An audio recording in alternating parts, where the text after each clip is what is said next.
السلام عليكم ورحمة الله وبركاته. إن الحمد لله نحمده ونستعينه ونستغفره ونعوذ بالله من شرور أنفسنا ومن سيئات أعمالنا. من يهده الله فلا مضل له ومن يضلل فلا هادي له. وأشهد أن لا إله إلا الله وحده لا شريك له وأشهد أن محمدا عبده ورسوله صلى الله تعالى عليه وعلى آله وصحبه وسلم تسليما كثيرا. أما بعد. সম্মানিত ভাতৃমণ্ডলী, যে যেখান থেকে আমাদের আলোচনা শুনছেন বা শুনবেন, আল্লাহ রাব্বুল আলামিনের প্রশংসা এবং প্রিয় নবী সাল্লাল্লাহু আলাইহি সাল্লামের উপর সালাত ও সালামের পর আজ 21 সফর 1445 হিজরি মোতাবেক 6 সেপ্টেম্বর 2023 আমাদের প্রশ্ন উত্তর পর্ব। 10টি প্রশ্ন আমাদের সামনে আছে, বিভিন্ন দেশ থেকে এসে আছে। ইনশাআল্লাহ তাআলা এই প্রশ্নগুলির উত্তর আপনাদের আজকে দেওয়ার চেষ্টা করব। আল্লাহ রাব্বুল আলামিন যেন সঠিক কথা বলার এবং সকলকে সঠিক কথা মেনে চলার তৌফিক দান করেন। প্রথম প্রশ্ন করেছেন বাংলাদেশ থেকে, বলছেন যে আসসালামু আলাইকুম শেখ। ওয়ালাইকুম আসসালাম ওয়া রাহমাতুল্লাহ। প্রচণ্ড গরমে গামছা দিয়ে কাঁধ ঢেকে নামাজ আদায় করলে কি নামাজ হবে? দয়া করে জানাবেন, জাযাকাল্লাহু খাইরান। প্রিয় নবী সাল্লাল্লাহু আলাইহি ওয়াসাল্লাম বলেছেন, শরীরের ওপর ভাগ ঢাকার ক্ষেত্রে যে দুই কাঁধ ঢাকতে হবে, দুই কাঁধ ঢাকতে হবে, আর গামছাতে দুই কাঁধ ঢেকে যায়। তো এটা হয়ে যাচ্ছে গামছা দিয়ে। আর শরীরের নিচের অংশে নাভি থেকে শুরু করে হাঁটু পর্যন্ত, হাঁটু সহ, নাভি সহ, নাভির ওপর থেকে নিয়ে হাঁটুর নিচ পর্যন্ত ঢাকা থাকতে হবে। কারণ পুরুষদের আওরাত বা যেই শরীর অংশটুকু ঢেকে রাখা আবশ্যক তা হচ্ছে নাভি থেকে শুরু করে হাঁটু পর্যন্ত।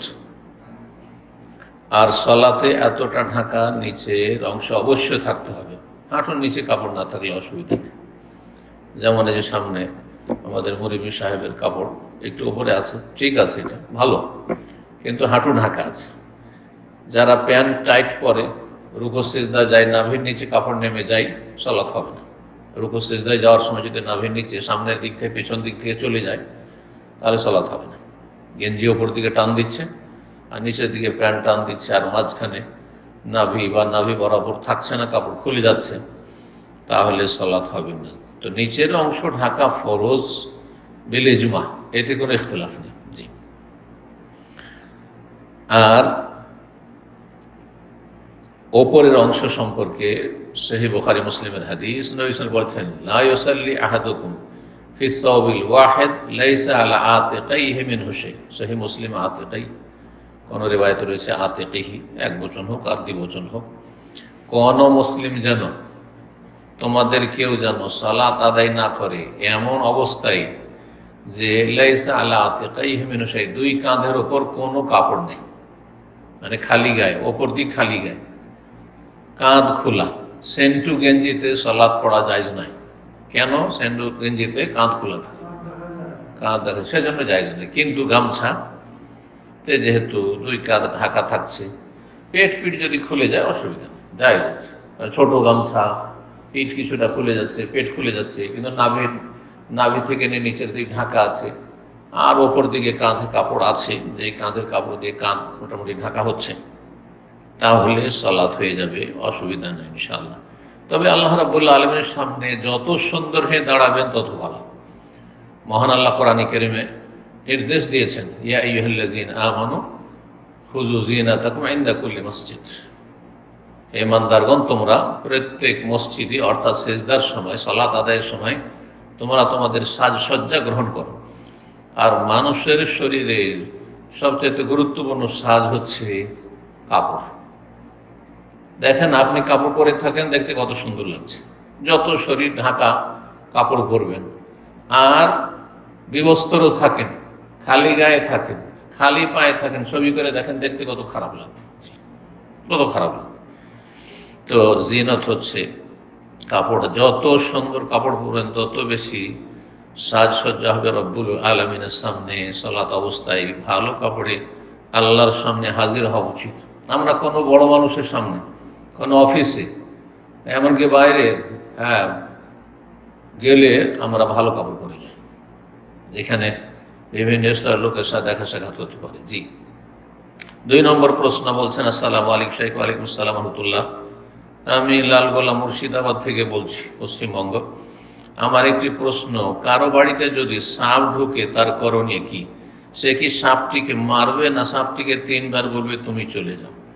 এই মর্মে নবী সাল্লাল্লাহু আলাইহি সাল্লামের হাদিস রয়েছে সহিহ মুসলিমে, অন্যান্য হাদিসের কিতাবে, যে যেসব সাপ দেখা যায় তার 2টো অবস্থা। একটা হচ্ছে বাড়ির ভিতরে, ঘর বাড়িতে, একটা হচ্ছে বাড়ির বাইরে, বাড়ির বাইরে, গ্রামে শহরে রাস্তাঘাটে অথবা মাঠে ঘাটে দেখা যাচ্ছে। মাঠে ঘাটে রাস্তাঘাটে বাড়ির বাইরে দেখা যাচ্ছে, আপনি সাপ মেরে দেন, কারণ মানুষের জন্য ক্ষতি সাধনকারী, অবশ্যই সাপ দেখলে মেরে দেবেন বাইরে হলে।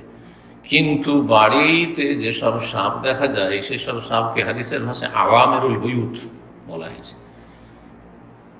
সাপের রূপ ধারণ করে অনেক সময় জিনেরা থাকে, সাপের রূপ ধারণ করে অনেক সময় জিনেরা থাকে। জিনের একটি বদ অভ্যাস যে বেশিরভাগ ওই সাপের রূপ ধরতে পছন্দ করে। তো বাড়িতে যেসব সাপ দেখা যায় সেগুলি সাপও হতে পারে। তো সাপ মারলে তো অসুবিধা নেই, আপনার ক্ষতির আশঙ্কা নেই, কিন্তু জিন হওয়ারও সম্ভাবনা রয়েছে।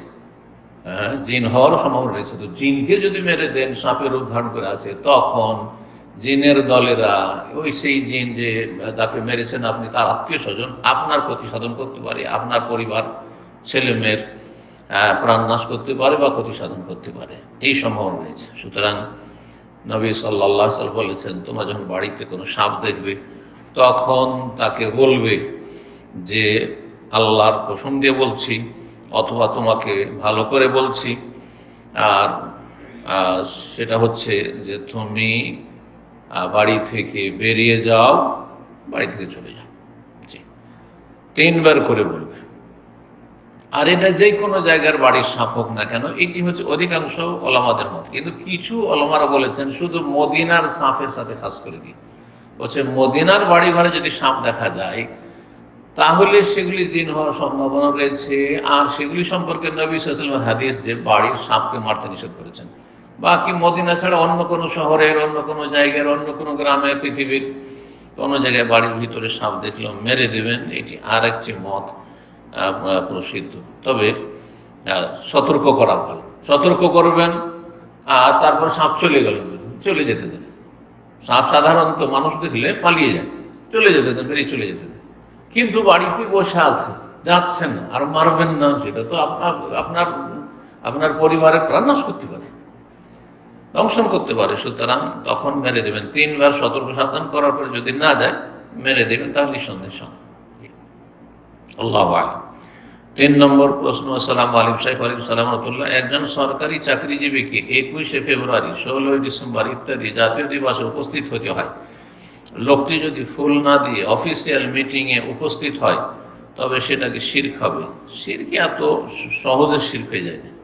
শিরক শিরক, সব কিছু শিরক, বেদাতকেও শিরক, আর কোনো অন্যায় কাজকে, নাজায়েজ কাজকেও শিরক, সবকে শিরক করে দেবেন, এটা একটি চরমপন্থা বাড়াবাড়ি। জি, ভালোভাবে যে কোনো রকমের ইসলাম বিরোধী কাজ হইলেই শিরক হয়ে গেল, এই ফতুয়া এক শ্রেণীর এমন বক্তাদের যাদের কাছে কোরআন সুন্নাহর গভীর জ্ঞান নেই। জি, কোনটা শিরক হয়, কোনটা বেদাত হয়, শিরক হলে কোনটা বড় শিরক হয়, কোনটা ছোট শিরক হয়, কোনটা কি অবস্থা, এগুলি জানা অবশ্যই জরুরি। আর তারপরে আপনি ফতোয়া দেবেন, না হলে এই সব বক্তাদের কাজ, এগুলো বক্তাদের থেকে দিন শিখলে হবে না। ভালো আলেমদের কাছ থেকে দিন ইসলাম শিখবেন। জি, ভালো ডাক্তারের কাছ থেকে যেমন চিকিৎসা নিচ্ছেন, হ্যাঁ, ফুটপাতে ডাক্তারের কাছে আপনার ওষুধ নিয়ে খাবেন না কেউ। জি, তো বলছেন যে দয়া করে উত্তর জানাবেন। বলছেন সজীব, বাংলাদেশ থেকে সজীব জিজ্ঞেস করছেন, প্রথম কথা, দিবস পালন করা, ঈদ উল ফিতর, ঈদ উল আজহা, এটা ইসলাম সমর্থন করে না, ইসলাম সমর্থন করে না। সুতরাং এগুলিকে যতটা এড়িয়ে চলবেন তত আপনি নিরাপদ। জি, দিবস, বিভিন্ন দিবস পালন করে, এগুলি বিজাতির সংস্কৃতি, এগুলি বেদাত বলা যাবে। হ্যাঁ, সেগুলি এইরকম ধুমধামের সাথে বহু টাকা পয়সা ধন সম্পদ খরচ করে, সরকারি সম্পদ খরচ করে অথবা বেসরকারি মানুষের ধন সম্পদ অপচয় করে এইসব পালন করা হচ্ছে, এগুলি ঠিক নয়। কিন্তু সেটাকে শিরকের পর্যায়ে বলবেন না। যদি সেগুলিতে উপস্থিত হতে হয় তাহলে আপনি যেমন এখানে জিজ্ঞেস করেছেন, শুধু সেখানে ফুল টুল দিতে গেলাম না, সেসব যে তাদের কার্যক্রম রয়েছে সেগুলিতে তেমন কোনো অংশ নিলাম না, তাদের মিটিংয়ে বা তাদের পিছনে একটু আড়ে থাকেন, পেছন দিকে একটু সরে থাকেন, এইভাবে থাকলেন কোন রকম করে আপনার ফর্মালিটি পূরণ করার জন্য, যাতে করে আপনি তাদের কাছে দোষী সাব্যস্ত না হন, অপরাধী সাব্যস্ত না হন। কারণ তারা দিন বুঝে না।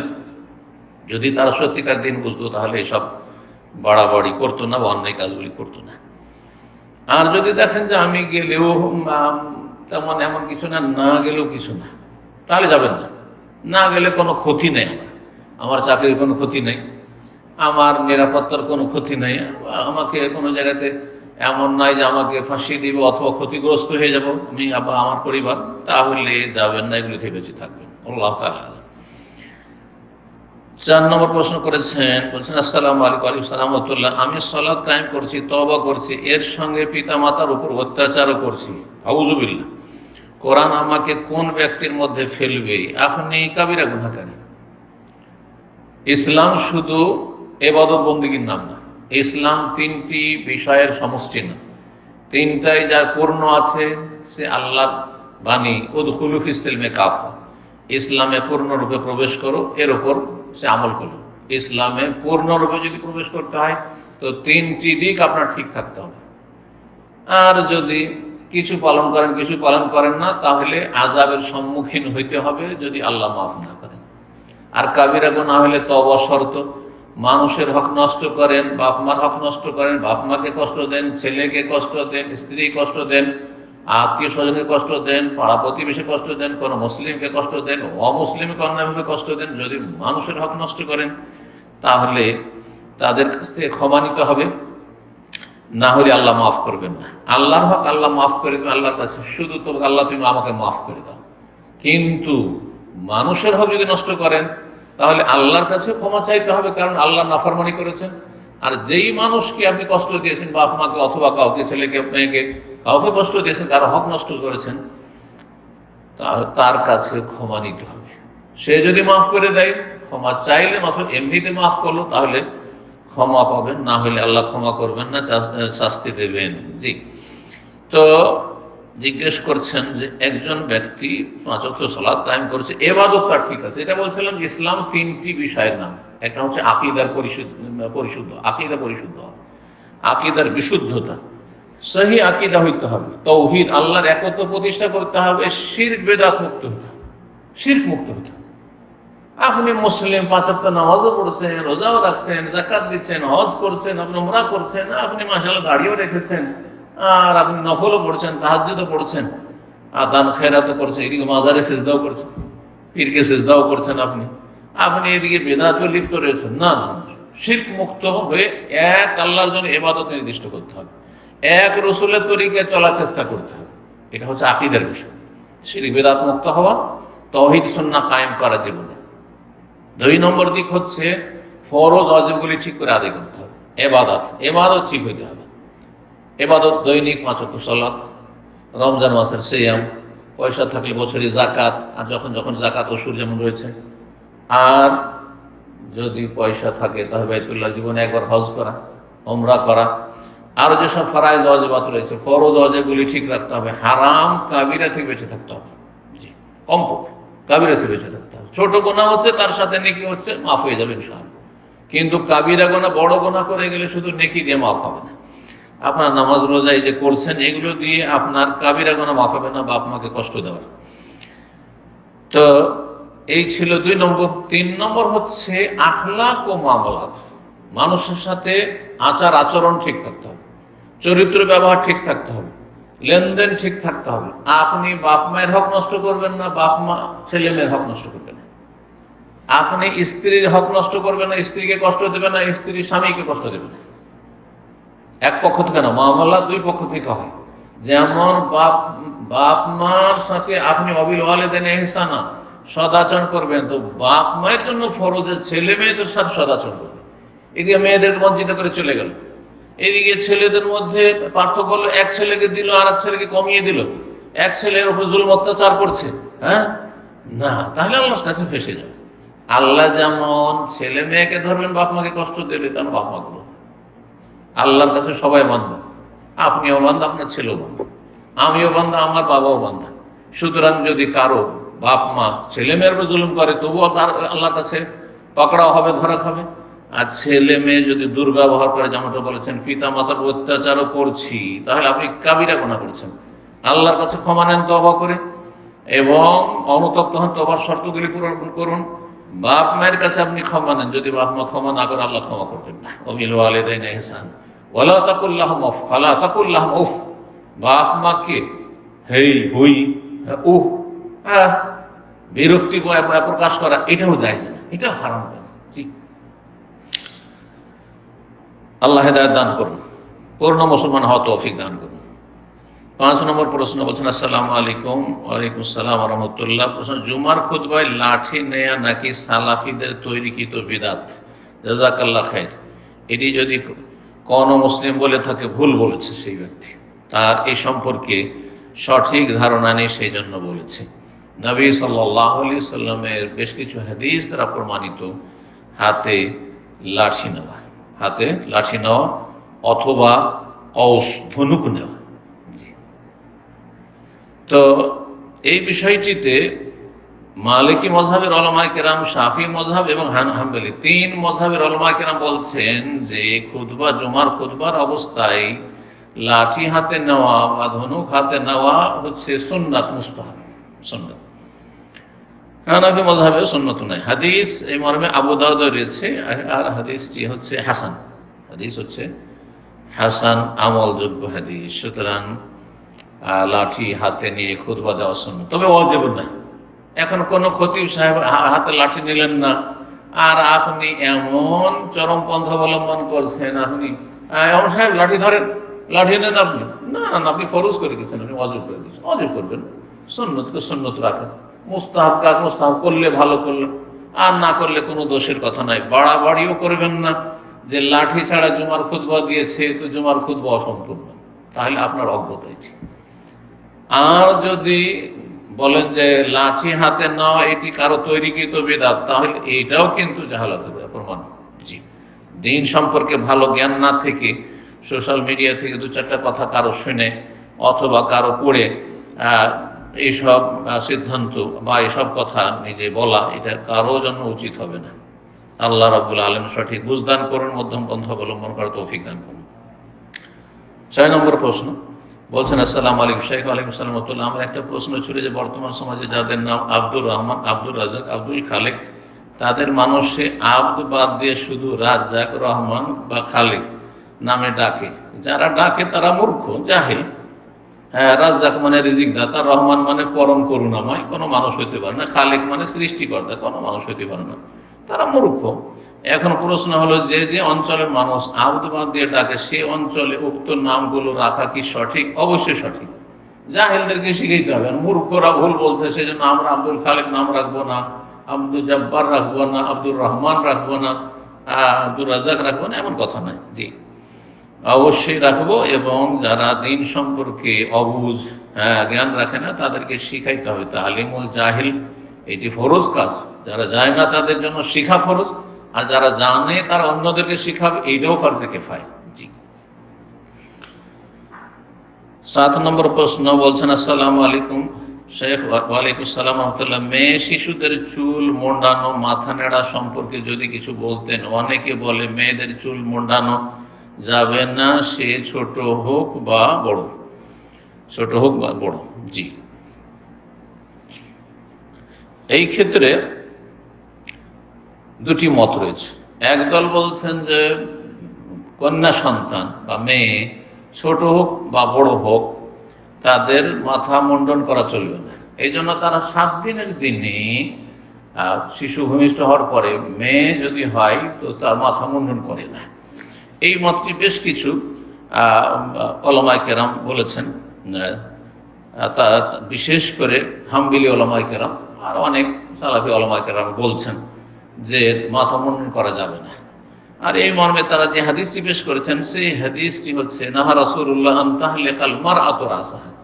রাসূলুল্লাহ সাল্লাল্লাহু আলাইহি ওয়াসাল্লাম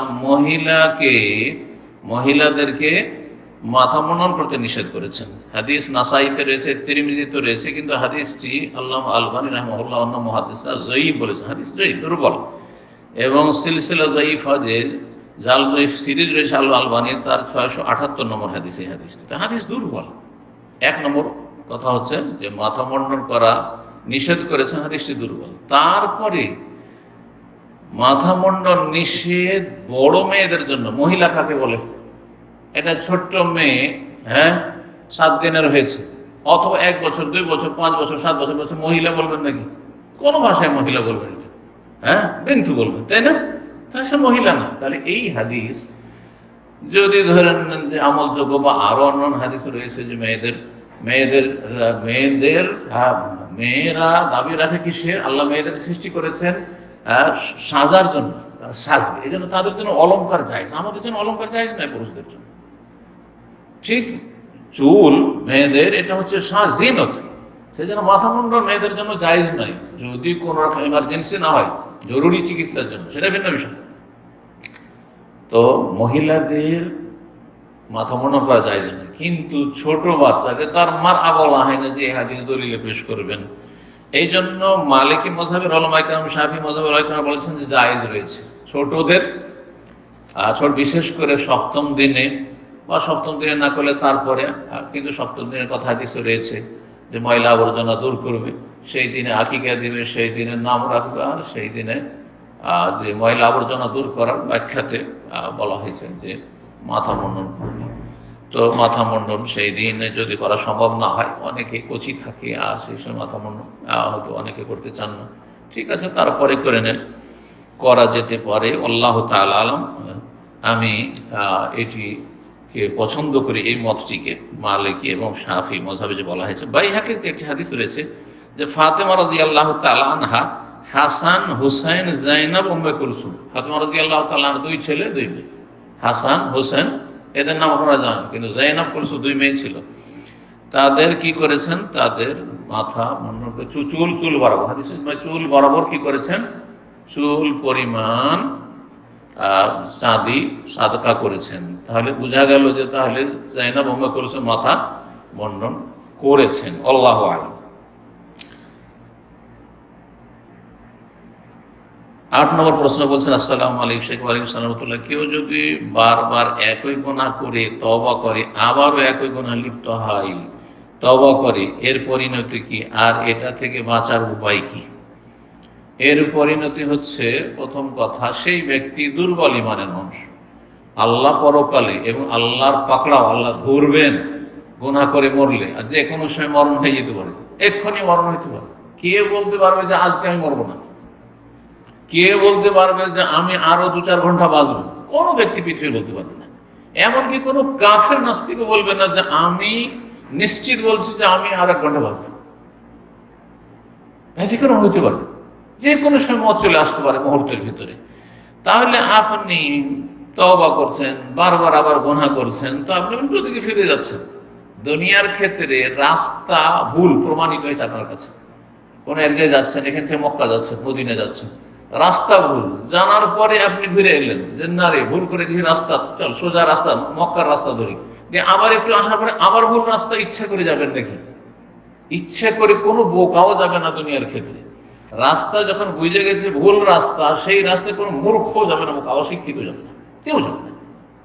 কিন্তু দিনের ক্ষেত্রে, আখিরাতের ক্ষেত্রে, জাহান্নাম থেকে বাঁচতে হবে, জান্নাত যেতে হবে, এই ক্ষেত্রে এত মূর্খামির পরিচয় কেন? যে একটা গুনাহ বারবার, একটা গুনাহ বারবার, এটা কেন? তার মানে আপনার ঈমানে খুব দুর্বলতা রয়েছে। জান্নাত প্রতি ইয়াকিনে, জাহান্নামের আযাবে ইয়াকিনে, কবরের আযাবে ইয়াকিনে আপনার দুর্বলতা রয়েছে। ঈমানের নবায়ন করুন, ঈমানকে সুন্দর করুন। আল্লাহ রাব্বুল এই ঈমানের দুর্বলতা মুক্ত হওয়ার প্রতি মুসলিমকে তৌফিক দান করুন।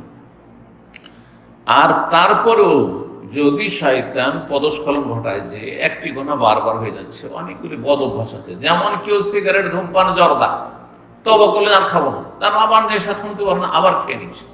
তাই বলবে আর তওবা করিও না, যখন বারবার আর তোমার তওবা কবুল হবে না, না আবার তওবা করো, বারবার তওবা করো, এবং আরো দৃঢ় প্রতিজ্ঞ হোক, শক্ত হবে, ঈমান মজবুত করবে।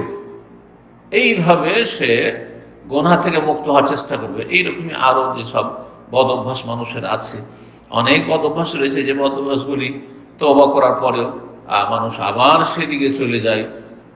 যেমন কেউ প্রেমের রোগে লিপ্ত, আর কেউ আপনার হস্তমৈথুনে লিপ্ত। এই রোগগুলি থেকে অনেকেই মুক্ত হতে পারেন না, কারণ ঈমান দুর্বল হওয়ার কারণে। আর যেখানে থাকায় গুনাহ হচ্ছে সেই পরিবেশ পরিত্যাগ করুন। দেখছেন যে এই সব সাথী সঙ্গী থাকলে আমার গুনাহ হয়ে যাচ্ছে, তাহলে ওদেরকে পরিত্যাগ করুন, তালাক দেন ওদেরকে, ওদের সাথে বসবেন না। আমি নির্জনে গেলে একা হইলে এই গুনাহটা হয়, তাহলে একা হবেন না আপনি। হ্যাঁ, আপনি কোন একটা মেয়ের বা কোন একটা ছেলের নাম্বার রেখেছেন, সেজন্য বারবার আবার তওবা করছেন, জানা আমি ওর সাথে সম্পর্ক না, আমার হয়ে যাচ্ছে, ব্লক মেরে দেন। আপনি নিজের নাম্বার বদলে দেন, যেন সে যোগাযোগ আপনার সাথে না করতে পারে, আপনি যোগাযোগ না করতে পারেন। তাহলে তদবিরও করতে হবে, তওবা করে সংশোধন করার জন্য সর্বাত্মক চেষ্টা থাকতে হবে। আল্লাহ তৌফিক দান করুন, এবং তওবায় যেন আল্লাহ রাব্বুল আমাদেরকে দৃঢ়তা দান করেন। আর বাঁচার উপায় কি জিজ্ঞেস করেছেন সেটি বলে ফেললাম এখানে। 9 নম্বর প্রশ্ন বলছেন, আসসালামু আলাইকুম শেখ। ওয়ালাইকুম আসসালাম ওয়া রাহমাতুল্লাহ। যে কোনো অনুষ্ঠানে সাজসজ্জার জন্য যে গাজরা ফুলের মালা ব্যবহার করা হয়, সেই মালা তৈরি করে বিক্রি করলে সেই টাকাটা কি হালাল হবে? কেনই বা হালাল হবে না? কারণ ডেকোরেশন ছাড়াও এই মালাগুলো অনেকে চুলের খোপায় লাগিয়ে বেপরদায় ঘুরে বেড়ায়। আর কেউ বেপরদায় ঘুরছে, সেই জন্য আপনার এটা চলবে না, এটা কেমন কথা হলো? তাহলে কোনো মহিলা যদি নারিকেল তেল মেখে বেপরদায় ঘুরে বেড়ায়, তাহলে নারিকেল তেলকে হারাম করে দিবেন নাকি? হ্যাঁ হ্যাঁ, কোন পুরুষ কোন মহিলা যদি ভাত খেয়ে গোস্ত খেয়ে সে মারামারি করে বেড়ায়, না খেয়ে থাকলে তো মারামারি করতো না রোজা থাকলে, সেই জন্য ভাত হারাম করে দিবেন নাকি, গোস্ত হারাম করে দিবেন নাকি? তো প্রশ্নকারীরও কিছুটা কমন জ্ঞান থাকা উচিত শরীয়ত সম্পর্কে। আল্লাহ তৌফিক দান করেন। জি, বলছেন যে ডেকোরেশন ছাড়া এই মালাগুলো চুলের খোপায় লাগিয়ে বেপরদায় ঘুরে বেড়ায়, তো এই গুনাহের ভাগীদার কি সেই ফুলের মালা প্রস্তুতকারীদেরকেও হইতে হবে? না, মোটেই না। আপনার কাজটা হালাল হইলেই হলো। এখন এই হালালটাকে নিয়ে গিয়ে কেউ হারাম করছে, সেটা আলাদা বিষয়। আপনার বাড়িতে খেজুরের রস বিক্রি করলেন, কিন্তু জানছেন যে এরা মদ তৈরি করবে, তাহলে ওর কাছে বিক্রি করেন। কিন্তু যদি না জানার থেকে নিয়ে গেলে খেজুর রসও হয়তো রস খাবে। খেজুর রস তো জানেন শীতকালে আমাদের দেশে খাওয়া হয়। এখন নিয়ে গিয়ে সেটাকে রোদে গরমে অথবা যে কিছু করে সেটাকে মদ তৈরি করলো, তো তা আপনার কিছু দোষ হলো? ভাত, পন্তা ভাত, এক শ্রেণীর লোকদের তো বাঙালি হওয়ার পরিচয় হচ্ছে পন্তা ভাত। এই পন্তা ভাতকে পচিয়ে অনেকে মদ তৈরি করছে, তাই বলেন যে পন্তা ভাত হারাম। গরম ভাতও হারাম, কারণ গরম ভাতটাকে একটু 2-4 দিন পচিয়ে দিলেই তো সেটা মদে পরিণত হবে, হারাম হয়ে যাবে নাকি? আল্লাহ বুঝার তৌফিক দান করেন। 10 নম্বর সর্বশেষ প্রশ্ন বলছেন, আসসালামু আলাইকুম শাইখ। ওয়ালাইকুম আসসালাম। এই সময় আমাদের বাংলাদেশে একটি মেয়ের বিয়ের কাবিন নামা কত টাকা হলে শরীয়ত মোতাবেক হয়? জাযাকাল্লাহ খাইর। শরীয়তের বিধানে মোহরের সর্বনিম্ন পরিমাণ নির্ধারণ নেই, যার ওপর উভয় পক্ষের ঐক্যমত হয়ে যেতে পারে, ইত্তেফাক হতে পারে যে কোনো কিছুর উপর। তারপরে এটাও মনে রাখবেন যে টাকা পয়সাই হইতে হবে মোহরানা, এটাও জরুরি নয়। কোনো একটি উপকারও হইতে পারে, কোনো একটি শ্রম হতে পারে, মেহনত করে দিলেন আপনি, সময় দিলেন আপনি, কাউকে আপনি কোরআন শিখিয়ে দিলেন, সেটা হইতে পারে, কোন অন্য মাল সামানও হইতে পারে, ইত্যাদি ইত্যাদি, যে কোনো রকম হইতে পারে। আপনি একটা ফ্রি ভিসা পেলেন, আর সেই ভিসাটা দিয়ে দিলেন। যদি আজকাল ভিসা বিক্রি হচ্ছে, সুতরাং অত করে নেবে, আইডিয়া করে নেবে যে ভিসা কত টাকা। কিন্তু না, ভিসা ধরনের বিক্রি হয় না। ভিসা দিলেন, বিদেশে নিয়ে আসলেন, আপনি তার বিদেশে আসাটা সহজ করলেন, সেটাই মোহর হইতে পারে, সেটাই মোহর হইতে পারে। মোহর যে কোনো কিছু হইতে পারে, তো মোহরের জন্য সর্বনিম্ন কিছু পরিমাণ হইতে হবে, এটা কিছু আলেমদের মত রয়েছে। আর এই মর্মে যেসব হাদিস তারা পেশ করেছে সেগুলি সহিহ নয়। জি, 10 দিরহাম সর্বনিম্ন হইতে হবে, অথবা রুবু দিনার হইতে হবে। এই মতগুলো দিনারে 4 ভাগের 1 ভাগ হইতে হবে। এইসব ব্যক্তিগত কিছু আলেমদের মত, এর পিছনে কোনো দলিল নেই সহিহ। জি, সর্বর্ধে কোনো পরিমাণ নির্ধারণ নেই যে 5 লাখের বেশি করা যাবে না। না না না, আকদে নেকাহ, বিবাহ বন্ধনটা ঠিক ওই রকমই যেমন আকদে ব্যয়, ব্যবসা বাণিজ্য। আপনার মোবাইল আছে, এই মোবাইল আপনি 500 রিয়ালও দিয়ে দিতে পারেন, আপনি আবার আমি 5000ও চাইতে পারি। আমার এই যে মোবাইল নিলে 5000 নেব, তোমার ইচ্ছে। আজকাল গাড়ির নাম্বার বিক্রি হচ্ছে, আরব দেশে নাম্বার বিক্রি হচ্ছে না? ওরকম নির্ধারণ পরিমাণ আছে। কারণ এর মূল্য নাও থাকতে পারে, 1 পয়সা মূল্য নেই নাম্বার। আবার মিলিয়ন মিলিয়ন দিয়ে এক শ্রেণীর লোকেরা, দুনিয়াদার লোকেরা একটা গাড়ির নাম্বার, হ্যাঁ, ভিআইপি নাম্বার খরিদ করছে। ওই রকম কেনা বেচাতে যেমন পরিমাণ নির্ধারণ নেই যে এর বেশি নিতে পারবেন না। বিক্রেতা যে বিক্রি করবে সে দাম চাইবে, আর ক্রেতার পোষালে নেবে, না হলে নেবে না। সোজা কথা। যে আপনাদের স্যান্ডেল আছে, স্যান্ডেলটা ধরে নেবেন 5050 টাকা, আপনি যদি 500 টাকা চান আপনার অধিকার। আমার এই স্যান্ডেলে 500 টাকা, আপনার পোষাইলেন নেন, আপনার 10 টাকা তো পোষালেন, নিয়েন না আপনি। ঠিক ওই রকমই বিয়ে শাদীর বিষয়টি। কোন একটি বাড়িতে বিয়ের জন্য প্রস্তাব দিলেন কোন একটা মেয়ের বাবাকে বা তার অভিভাবককে, তখন সে মোহর চাইবে। মোহর চাইল 5 লাখ, 1 লাখ, 2 লাখ, আপনি দিতে পারবেন মাত্র 5000। বলে 5000 দেব, পোষাইলে দেন, আর না হলে না দেন। আর পোষাইলে দেবে, না হলে না। মোহরের জন্য কোনো পরিমাণ নির্ধারণ নেই, বেশি হইতে পারে আর কম হইতে পারে।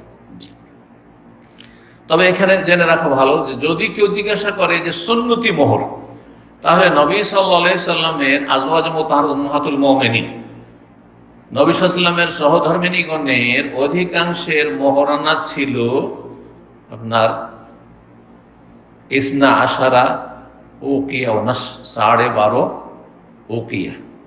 এই 12.5 উকিয়াতে কত হয় হিসাব করা হয়েছে। এই হিসাব সংখ্যা বলে দিই, ঘড়িতে পুরোনো যুগে সেটা হচ্ছে 132 ভরি চাঁদি, 132 ভরি চাঁদি, যেটা বর্তমান রিয়াল হিসাবে প্রায় 1500-এর মতো হবে। 1500 রিয়াল, 1500 রিয়াল থেকে 2000। তাহলে সুন্নতি মোহর যদি কেউ করে তাহলে 1500 থেকে 2000। আর এটা কোনো জরুরিও না, সাহাবায়ে কেরামরা ওই পরিমাণে মোহর করেছেন এমন কথা নয়। হাদিসে রয়েছে নবী সাল্লাল্লাহু আলাইহি বিবিগণের, এটাকে হানাফি মাযহাবের ফিকহের কিতাব বেহেশতি জওয়ারে মোহরে ফাতেমি, ফাতেমি মোহর বলে প্রসিদ্ধ, কিন্তু আসলে ফাতেমি মোহর কথাটি হাদিসে নেই। হাদিস আছে কানা সাদাকু আজওয়াজিন নবী সাল্লাল্লাহু আলাইহি ওয়াসাল্লাম, নবী সাল্লাল্লাহু আলাইহি ওয়াসাল্লামের আজওয়াজ মুতাহহারাত, বিবিগণের, মেয়েগণের কথা নেই। মোহর ছিল 12 উকিয়া ওয়া নাস, 12 উকিয়া এবং 1 নাস, মানে 12.5 উকিয়া। আল্লাহু তাআলা আলাম। এখানে আজকের আলোচনা শেষ করছি, প্রশ্নোত্তর পর্ব। সাল্লাল্লাহু আলাইহি ওয়া সাল্লাম নবিয়ানা মুহাম্মদ ওয়া আলা আলিহি ওয়া সাহবিহি আজমাইন।